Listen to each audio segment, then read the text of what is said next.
은혜로운 찬양 하나님이 기뻐 받으신 줄 믿습니다. 기독교를 가리켜서 변화의 종교다 그럽니다. 다른 말로 표현하면 변화가 없으면 그리스도인이 아니라는 겁니다. 오늘 여러분 자신을 한번 돌아보시기 바랍니다. 나는 예수님 안에서 얼마나 변화됐는가? 여러분, 성경에 나타나 있는 말씀을 보면은요, 예수님이 가장 먼저 이 성경 속에 나타나 있을 때 모습을 보면 변화에 대한 것을 분명하게 말씀을 하시지요.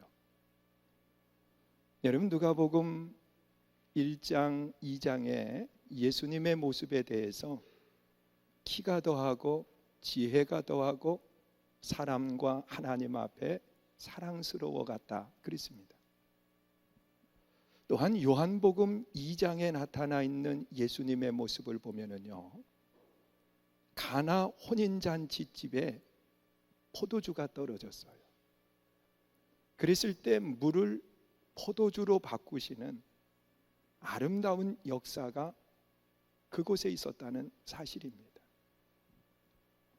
또한 예수님이 사람을 부르실 때에도요, 변화를 약속하시고 부르시는 그런 모습을 보게 됩니다. 누가복음 5장에 나타나 있는 말씀에 보면 이 밤을 새워서 고기 잡았던 시몬, 한 마리도 잡지 못하고 그물을 씻고 있을 때 예수님이 그 배에 오르시고 그리고 말씀을 전하신 뒤에 그 시몬에게 하시는 말씀이 깊은 데로 가서 그물을 내려라. 이 시몬이 밤을 새워 고기를 잡았지만 한 마리도 못 잡았다 그랬어요. 그러면서 그의 고백 속에 보면 내가 말씀에 의지해서 그물을 내리리이다.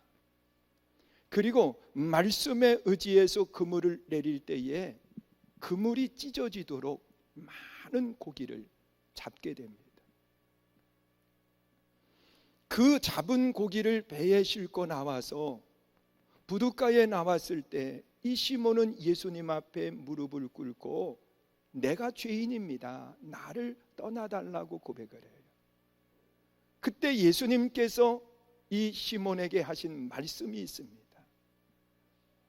내가 지금까지는 고기 잡는 어부로 살았지만 이제는 사람을 낚는 어부가 되게 하신다고 말씀을 하시지요. 여러분, 고기 잡는 어부에서 사람을 낚는 어부로 바꾸시겠다는 거예요. 믿으세요? 여러분, 변화가 없는 신앙은 하나님이 기뻐하지를 않습니다. 여러분, 구약에 나타나 있는 말씀 속에도 보면 하나님은 변화에 대한 말씀을 분명하게 하시고 있습니다. 여러분, 창세기 12장 우리가 너무 잘 알잖아요. 하나님이 아브라함이라고 하는 사람을 부르십니다. 그런데 아브라함을 부르시면서 하나님은 그에게 변화를 약속하십니다. 그의 나이 75세, 더 이상 자녀를 낳을 수도 없는 연령, 그리고 또한 75세 그의 삶의 복을 받을 수 없는 연령입니다. 그런데 하나님은 아브라함을 부르시면서 복의 근원, 믿음의 조상을 약속하십니다. 하나님은 이 변화를 약속하신 뒤에 아브라함으로 하여금 몇 가지 시험을 하신 뒤에 그에게 하나님이 허락하시는 모습을 보게 됩니다. 복의 근원이 되는, 믿음의 조상이 되는 역사가 일어났다는 거예요. 여러분, 출애굽기에 나타나 있는 말씀도 보면 이스라엘이 애굽이라고 하는 곳에서 400년 종살이를 해요. 많은 고난을 당해요. 남자가 태어나면 다 죽여야 돼요. 이런 고난의 시간 속에 하나님께서 모세를 세워서 그들을 인도하시면서 그런 약속을 합니다. 내가 너를 젖과 꿀이 흐르는 약속의 땅으로 인도하신다는 거예요. 여러분, 그동안은 이 시키는 대로만 살았어요. 또한 수고의 땀을 흘리고 열매를 거둬도 내 것이 될 수 없고 다 주인이 빼앗아갑니다. 그런데 젖과 꿀이 흐르는 땅, 내가 열매를, 그 씨앗을 뿌리면 열매를 거둘 것이고 그 열매는 너의 소출이 될 것이라고 말씀을 하시는 거죠. 여러분, 하나님은 분명하게 약속하시는 말씀을 보면 변화를 약속하십니다. 믿으십니까? 오늘 여러분 한 분 한 분을 하나님이 부르셨는데, 하나님이 여러분을 부르셔서 내 삶의 변화를 원하신다는 사실이에요. 나는 여러분들이 예수님 안에서 변화가 있는 아름다운 역사가 있기를 주의 이름으로 축원합니다. 여러분, 내 삶의 목표가 변해야 돼요. 그동안은 세상 속에 생활하면서 세상을 목표로 삼았지만 이제는 하나님의 영광을 목표로 삼는 내 삶의 목표가 변해야 된다는 거예요. 여러분, 내 삶의 말이 변해야 돼요. 그동안은 부정적이고 그동안은 내 삶을 위해서 욕심을 부리면서 생활을 했지만 이제는 하나님의 영광을 드러내는 언어를 사용할 수 있어야 되고 부정이 아닌 긍정의 언어를 가지고 나아갈 수 있어야 돼요. 여러분, 변화산에 오르셨다가 내려와 보니까는 이 남아있던 제자들이 큰 곤욕을 치르는 겁니다. 한 아버지가 아이를 데리고 왔는데 귀신에 사로잡혀 있는 거예요. 이를 치료해 달라고 이야기했지만 남아있던 제자들은 치료하지 못했습니다. 나중에 예수님께서 오셨을 때에 당신의 제자들은 능히 하지 못했는데 할 수 있거든 내 아이의 병을 고쳐달라고 이야기할 때 예수님은 그를 향해서 가장 먼저 하신 말씀이 있습니다. 할 수 있거든이 무슨 말이냐? 믿는 자에게 능치 못함이 없느니라 그랬습니다. 할 수 있거든이 무슨 말이냐? 하나님이 하신다는 사실을 말하는 겁니다. 나는 여러분들이 신앙생활 속에 예수 안에 언어의 변화가 있기를 주님의 이름으로 축원합니다. 여러분, 내 삶의 미래 목표가 변화해야 될 뿐만 아니라 내 삶의 언어가 바뀔 수 있어야 돼요. 예수 안에서 말입니다. 여러분, 우리는 못해요. 우리는 안 돼요. 그러나 하나님이 우리와 함께 하시면 됩니다. 믿으십니까? 그런데 우리 삶을 변하지 못하게 하는 이유가 있습니다. 여러분, 성경에 나타나 있는 말씀을 보면 예수님의 제자들의 모습을 한번 생각해 보세요. 예수님의 제자들은 3년 동안 예수님과 함께 동고동락하면서 생활을 합니다. 이 3년이라고 하는 세월이 결코 짧은 세월이 아닙니다. 여러분, 3년이면 사람이 성숙함을 가져올 수 있는 연령이라고 이야기하고 있습니다. 여러분, 3이라고 하는 숫자는 완전수를 또한 의미하기도 합니다. 여러분, 공부를 할 때도 잘 생각해 보세요. 여러분, 초등학교 6년이라고 하는 시간을 지내고 나면 3년의 텀을 갖게 됩니다. 여러분, 그 시간이면 충분할 수 있다는 것을 의미하고 있습니다. 예수님과의 3년의 시간이면 충분했습니다. 그런데 그들은 변하지 않았습니다.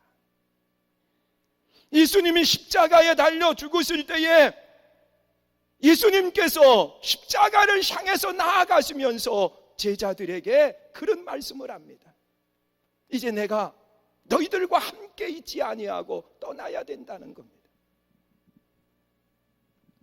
그러면서 십자가의 고난을 이야기할 때 이 시몬 베드로는 예수님 절대로 그 자리로 나아갈 수 없습니다. 그러면서 가로막아요.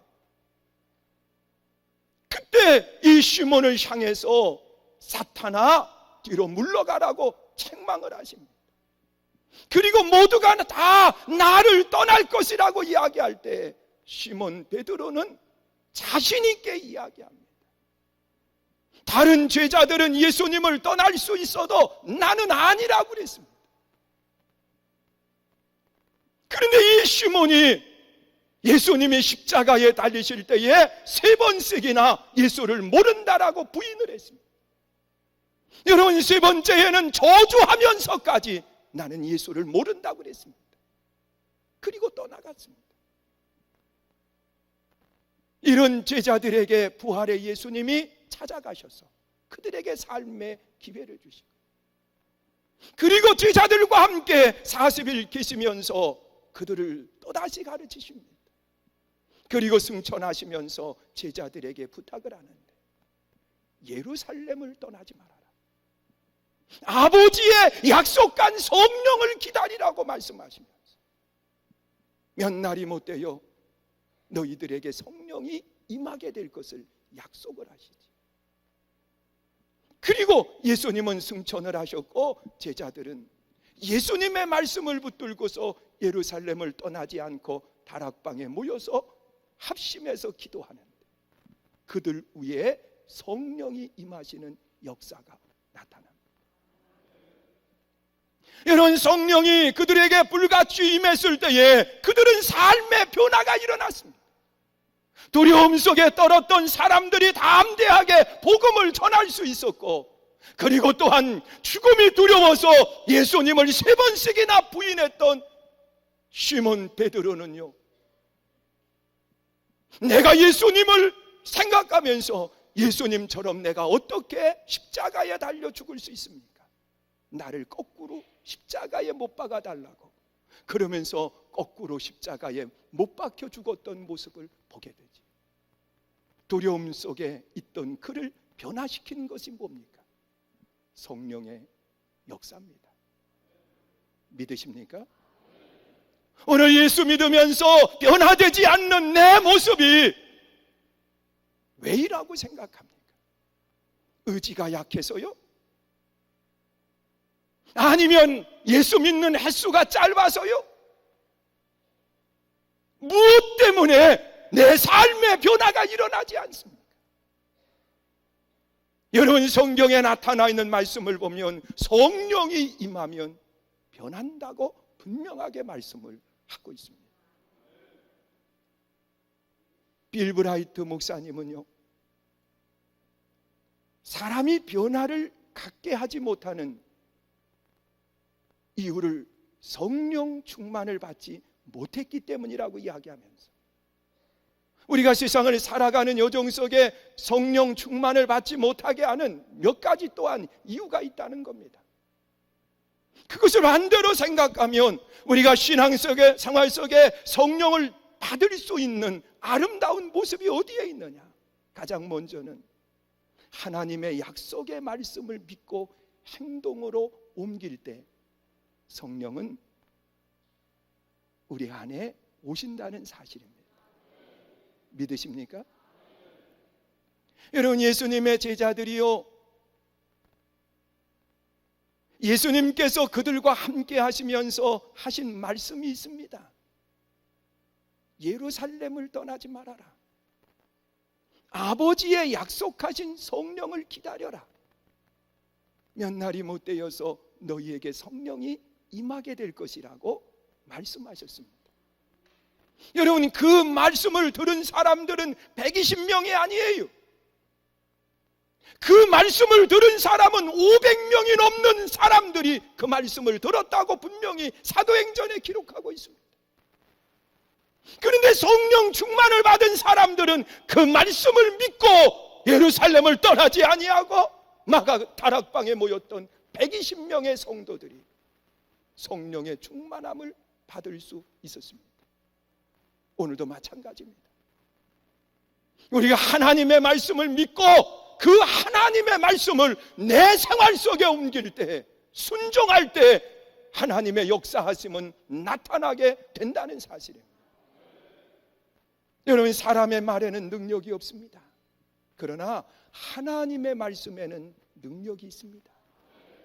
여러분, 사람의 말에 능력이 있다고 하면 솔직히 여기 앉아 계실 수 있는 분들은 아무도 없어요. 생각해 보세요.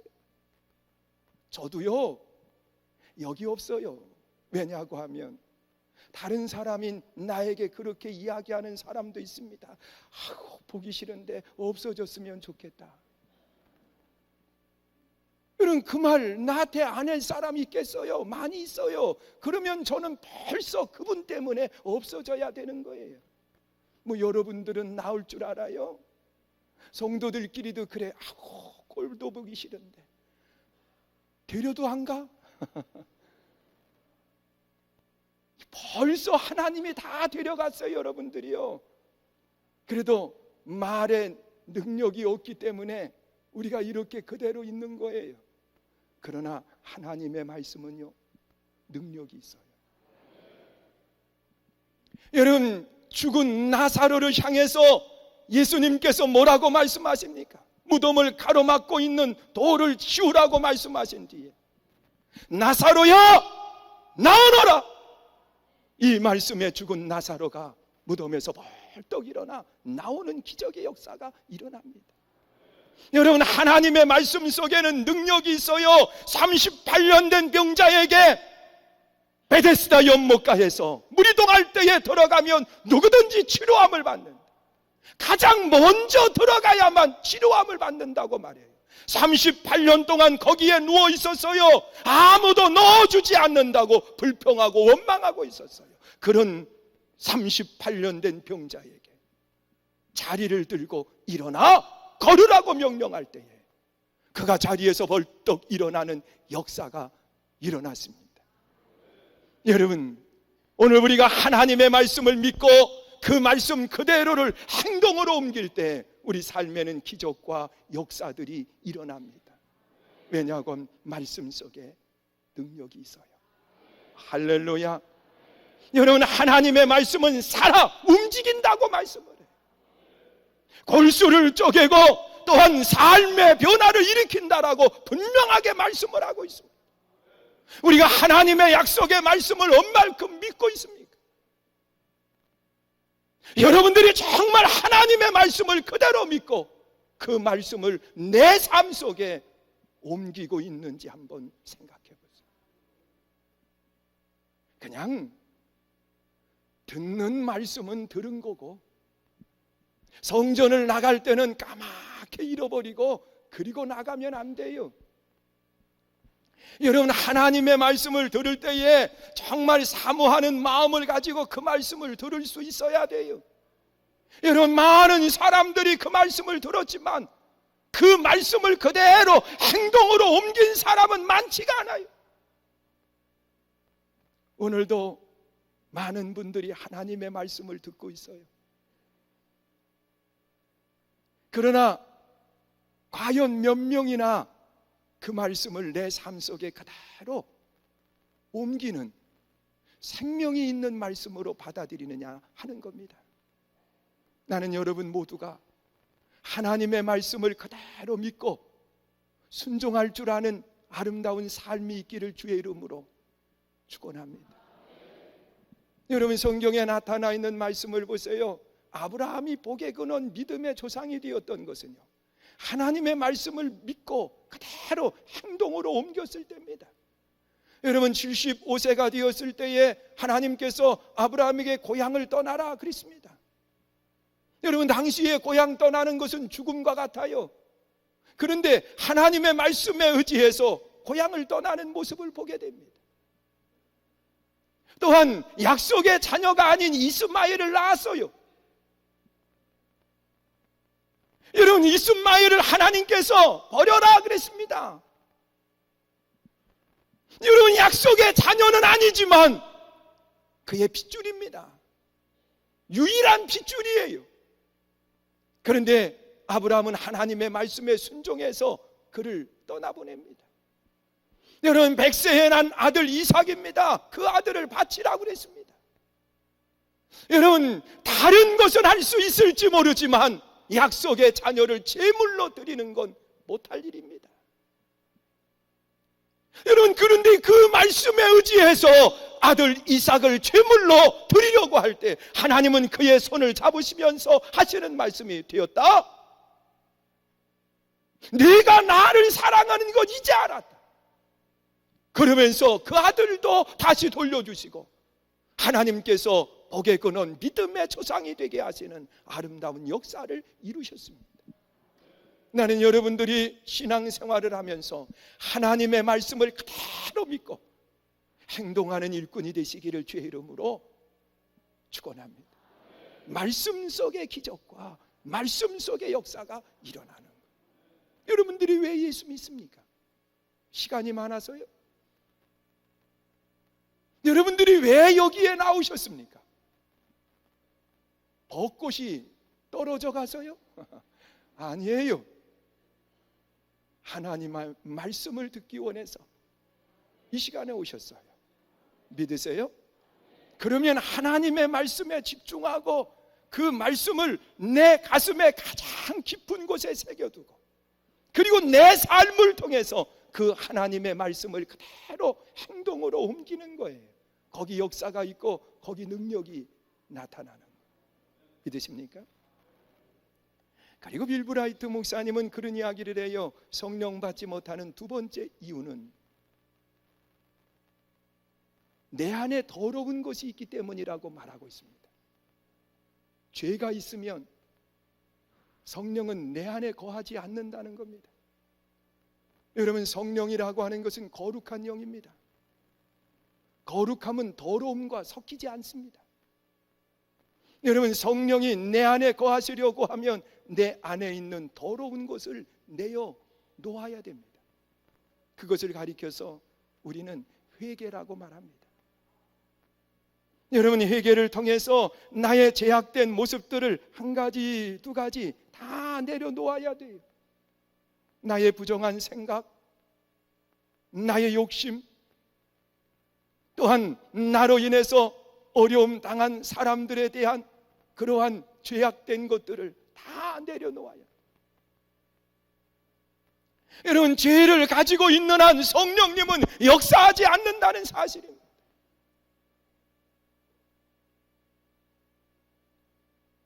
시몬 베드로의 모습을 보세요.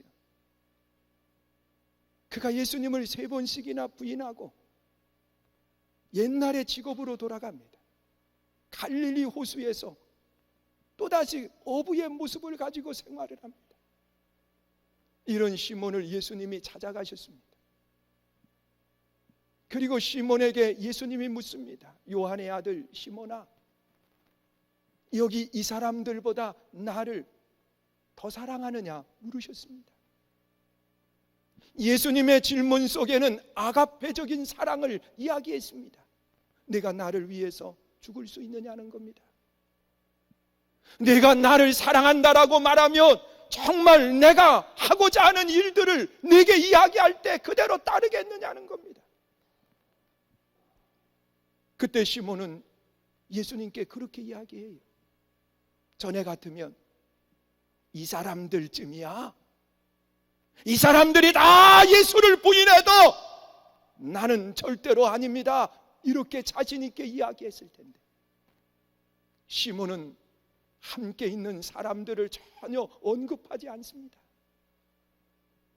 그리고 근심하는 마음을 가지고 예수님께 그렇게 답변을 해요. 예수님, 내가 예수님 사랑하는 거 예수님이 아시지 않습니까? 내 양을 먹이라. 또다시 묻습니다. 요한의 아들 시몬아, 내가 이 사람들보다 나를 더 사랑하느냐? 여러분, 시몬은 근심이 생겼어요. 염려가 생겼어요. 근심하는 마음을 가지고 또다시 답변을 합니다. 내가 예수님 사랑하는 거 예수님이 아시지 않느냐? 내 양을 치라. 그리고 또다시 묻습니다. 요한의 아들 시몬아, 내가 여기 있는 이 사람들보다 나를 더 사랑하느냐? 그때 그 시몬이 예수님께 그렇게 이야기해요. 예수님, 내가 사랑하는 거 주님이 아시지 않습니까? 그때 예수님은 내 양을 먹이라고 하시면서 그에게 삶의 기회를 주시는 모습을 찾아봅니다. 예수님이 시몬에 대해서 물으실 때에 한 번도 예수님은 베드로라고 하는 단어를 사용하지 않습니다. 변화 이전의 시몬, 욕심 부리고 또한 자기 자신을 최고라고 생각하고 남들을 무시했던 그 모습에 시몬 그대로의 모습을 부르시면서 그것을 내려놓기를 원하신다는 사실을 말하고 있습니다. 요한의 아들 시몬아, 여러분, 우리가 신앙생활하면서 내 삶의 성령 충만을 가로막는 이유가 어디에 있습니까? 제약된 것에 있습니다. 그걸 내려놓아야 돼요. 믿으십니까? 하나님 앞에 불순종하고 하나님 앞에서 욕심을 부리고 하나님 앞에서 제약된 모든 것들을 내려놓아야 돼요. 여러분, 사도 바울은 갈라디아 2장에서 그런 고백을 하고 있습니다. 나는 십자가 위에 내 모든 것을 다 죽였다는 겁니다. 그러면서 내 안에 누가 살아계시느냐? 그리스도만 살아계시다고 고백하고 있습니다. 여러분, 십자가에서 내 자신을 다 내려놓아야 돼요. 나의 죄악된 것들을 내려놓아야 된다는 사실이에요.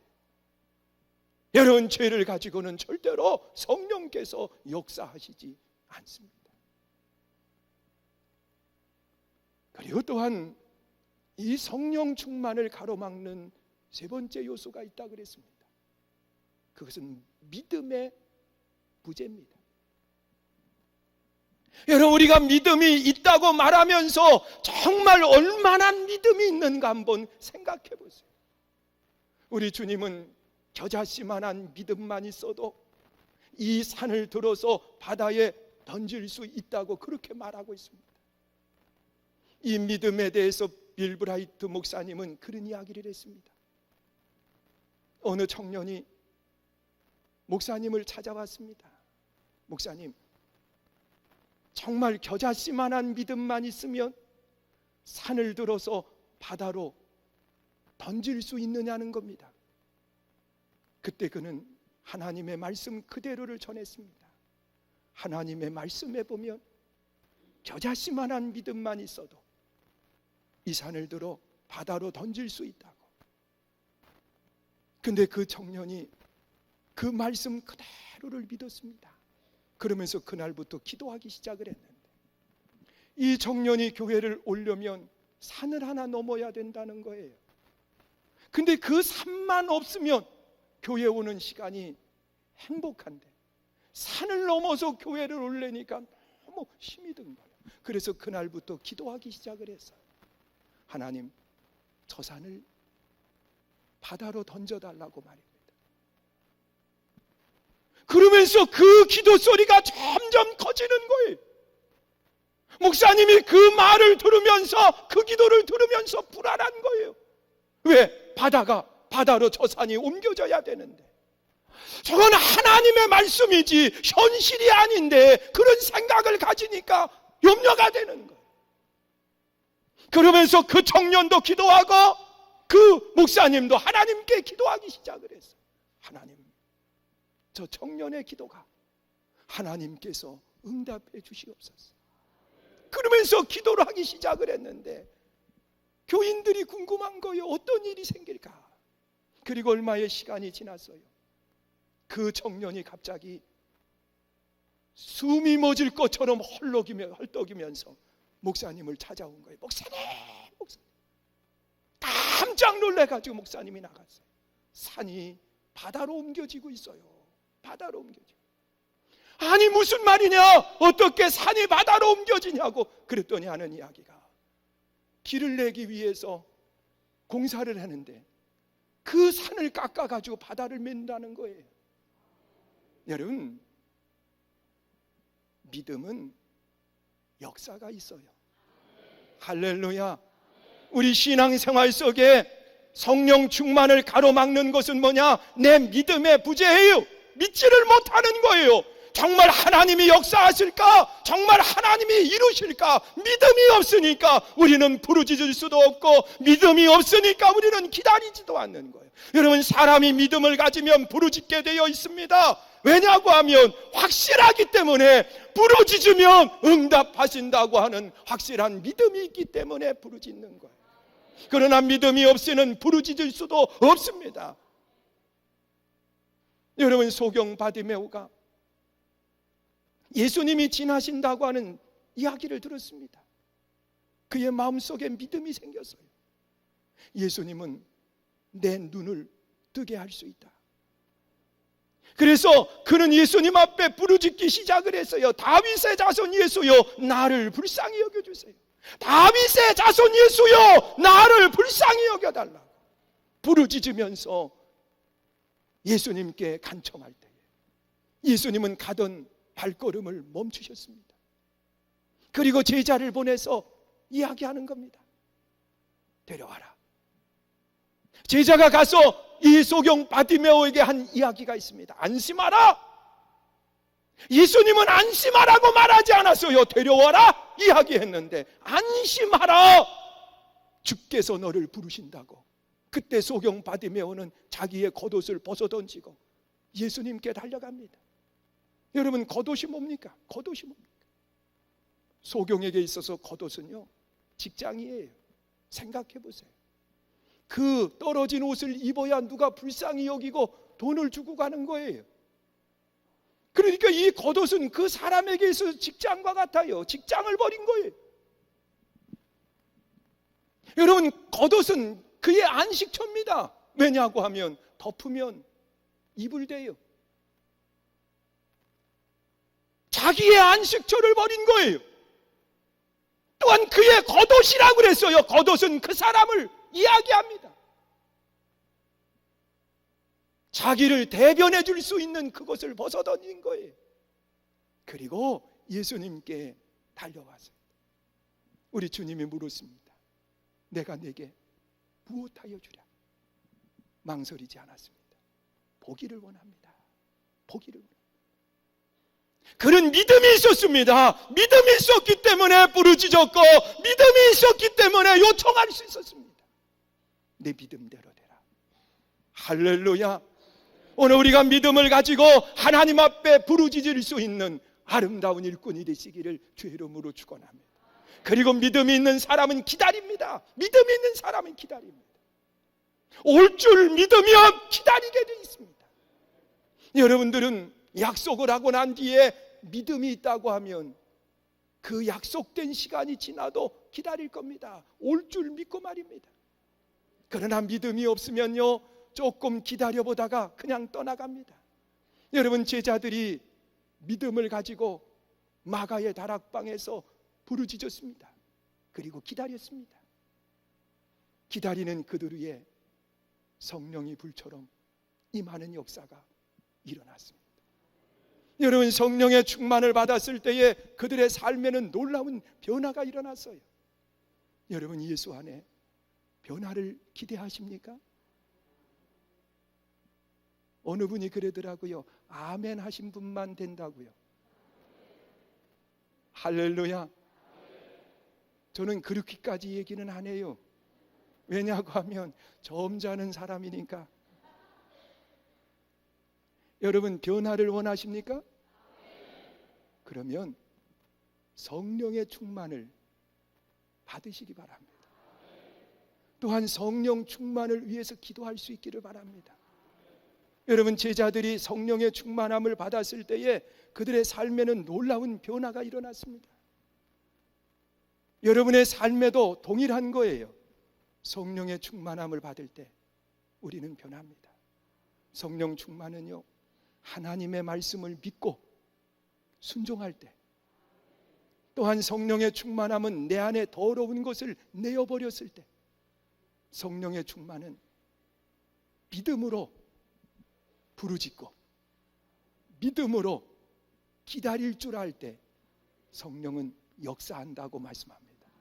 나는 이 시간 함께 찬양하고 기도하기를 원합니다. 성령의 충만을 주시옵소서. 그래서 내 삶에 변화가 있게 해주시옵소서. 우리 함께 찬양하고 함께 통성으로 기도하는데요, 우리 적당하게 기도하지 마시고요, 정말 마가의 다락방에 모였던 그 성도들처럼 생명을 건 기도가 이 시간에 있기를 주님의 이름으로 축원을 드립니다. 우리 함께 찬양합니다. 참 피 흘리신 예수의 사랑 안에서 우리 함께 찬양합니다.